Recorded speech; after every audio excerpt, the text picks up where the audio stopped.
Hello बच्चों, आपका हमारे यूट्यूब चैनल आइडियल देव क्लास में स्वागत है। आइए आज हम 8th ग्रेड अभ्यास पुस्तिका सामाजिक विज्ञान भूगोल सब्जेक्ट है जो आपका, उसमें कक्षा 7वीं का अध्याय, इसके पहले आपके लिए हमने 6वां अध्याय लेके आए थे। अब इस वीडियो में आपका 7वां अध्याय है। देखिए बच्चों, ये पुस्तक आपको राज्य शिक्षा केंद्र द्वारा दी गई है, जिस आपकी परीक्षा में इसी 8th ग्रेड अभ्यास पुस्तिका से ही प्रश्न पूछे जाएंगे। आपको इसी 8th ग्रेड अभ्यास पुस्तिका से ही तैयारी करना है। देखिए बच्चों, आपके अध्याय का क्या नाम है? अध्याय 7, मानवीय पर्यावरण, बस्तियां, परिवहन एवं संचार। आपका पाठ का क्या नाम है? मानवीय पर्यावरण, बस्तियां, परिवहन एवं संचार। परिवहन से आप क्या समझते हैं? पर्यावरण जो जहाँ हम रहते हैं, हमारे आसपास का वातावरण, चारों तरफ का, तो वो क्या कहलाता है? पर्यावरण।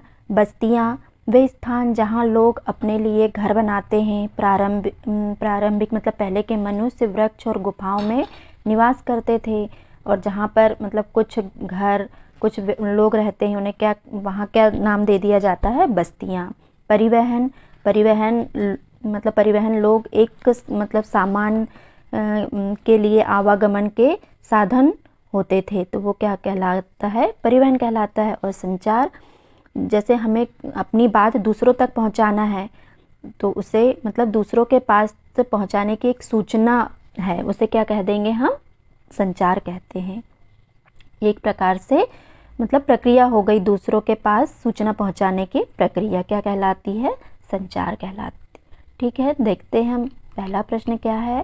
पहला प्रश्न है बच्चों, प्रारंभिक बस्तियों का निर्माण नदी के किनारे ही क्यों हुआ है? क्या कह रहा है प्रश्न? प्रारंभिक बस्तियों का निर्माण नदी के किनारे ही क्यों हुआ? तो उत्तर देखिए इसका, प्रारंभिक बस्तियों का विकास नदी घाटियों के निकट हुआ, क्योंकि वहाँ पर्याप्त मात्रा में जल उपलब्ध था एवं भूमि उपजाऊ थी। मतलब बस्तियों का विकास नदी घाटियों के ही निकट क्यों हुआ? क्योंकि वहाँ पर्याप्त मात्रा में जल था और वहाँ की भूमि उपजाऊ थी। क्योंकि हमारे जीवन जीने के लिए सबसे महत्वपूर्ण क्या है? जल है। जल के बिना हमारा जीवन अधूरा माना जाता है। मतलब बहुत से हमारे जीवन के ऐसे कार्य हैं जो जल के बिना नहीं हो सकते।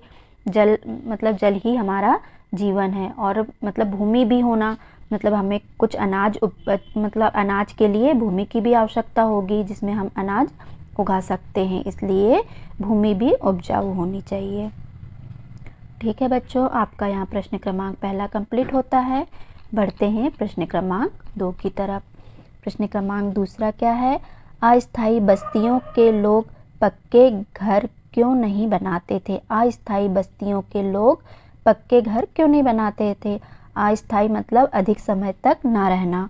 उत्तर देखते हैं इसका, जो बस्तियाँ कुछ समय के लिए बनाई जाती थी, मतलब जो बस्तियाँ थोड़े समय के लिए बनाई जाती थी, उन्हें अस्थायी बस्तियाँ कहते हैं। क्योंकि वहाँ के निवासी आखेट मतलब शिकार करना, मतलब आखेट मतलब उनका शिकार करने के लिए उनको एक स्थान से दूसरे स्थान पे जाना पड़ता था। संग्रहण, स्थानांतरित कृषि मतलब एक स्थान से दूसरे स्थान कृषि करना।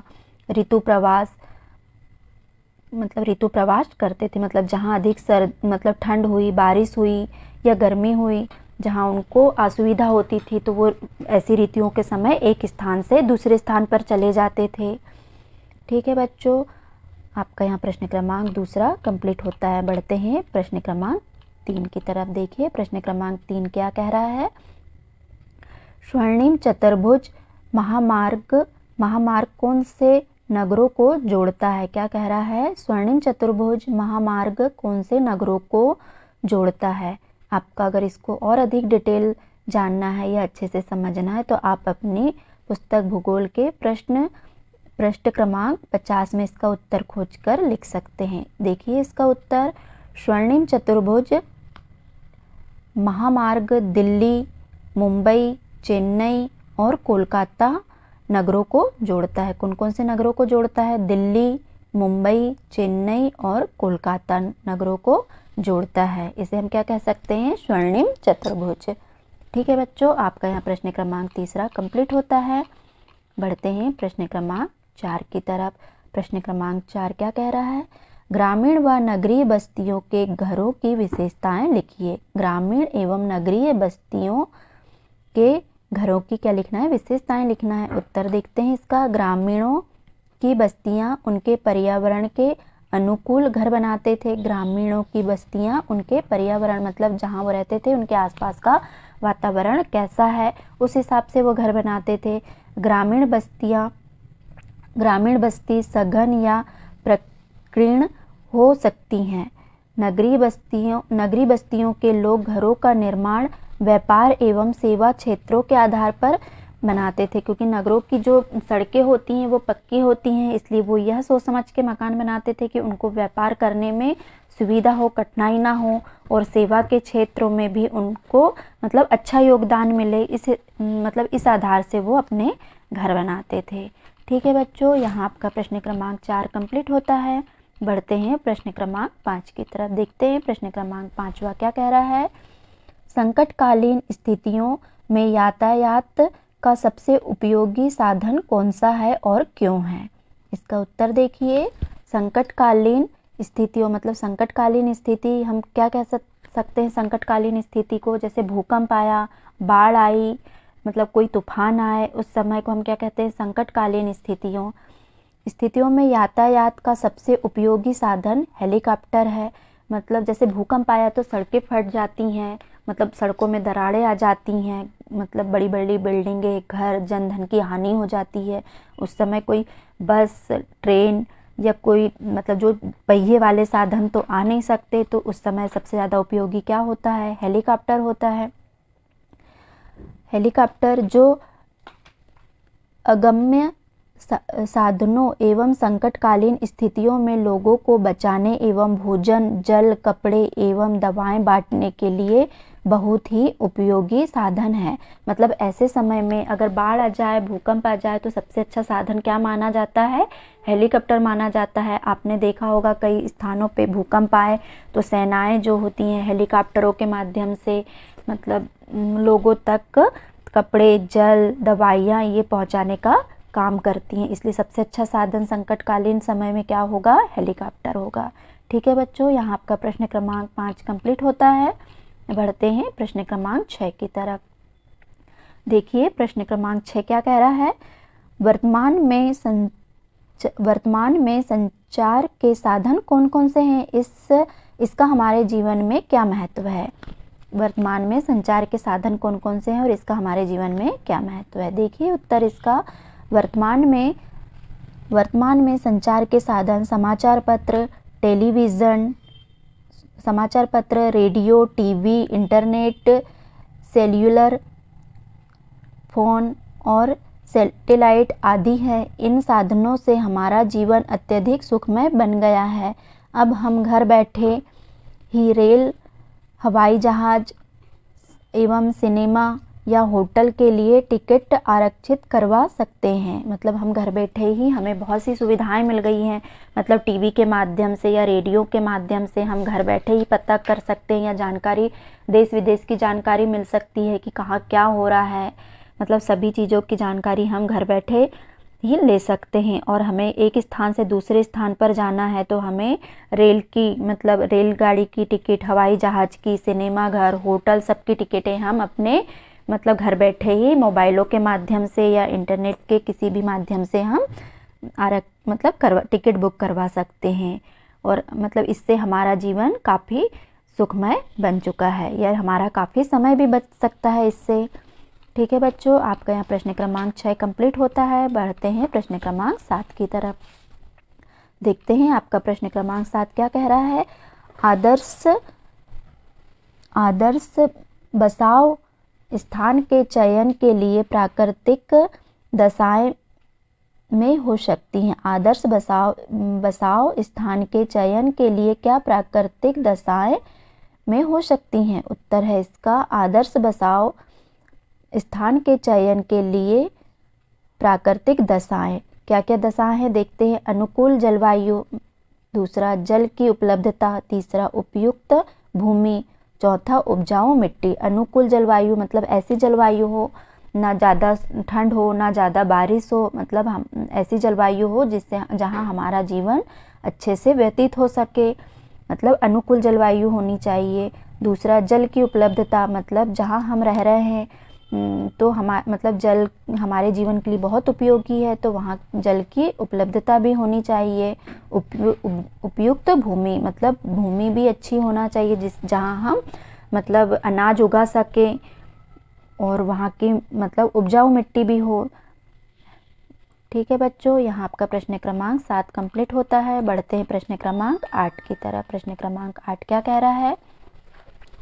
भारत में रेलगाड़ी का विकास किस प्रकार हुआ, लिखिए। भारत में रेलगाड़ी का विकास किस प्रकार हुआ, लिखिए। उत्तर है इसका, भारत में रेलगाड़ी का विकास मैदानी भागों में रेलमार्ग का जाल व्यापक रूप से फैला है।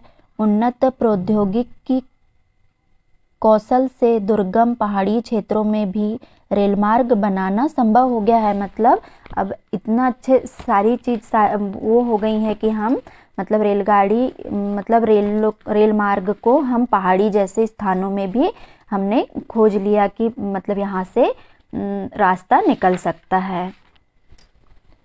पहाड़ी क्षेत्रों में भी रेलमार्ग बनाना संभव हो गया। भारतीय रेलमार्गों का जाल भली भांति विकसित है, मतलब भारतीय रेलमार्ग का जाल भली भांति विकसित हो गया है।